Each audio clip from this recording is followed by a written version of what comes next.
So today we're going to show you the unboxing of the new 12LF composite handle tool.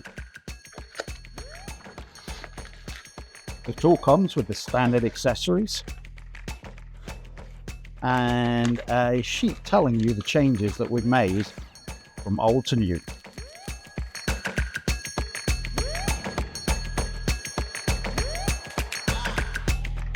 The new tool has a handle with an all-new composite grip with the Cleco Dotco logo molded into the side.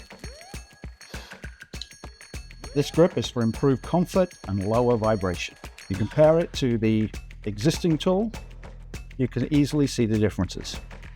One other feature on the rear exhaust tool is that the tool is now supplied overhose ready to add an overhose for reduced noise.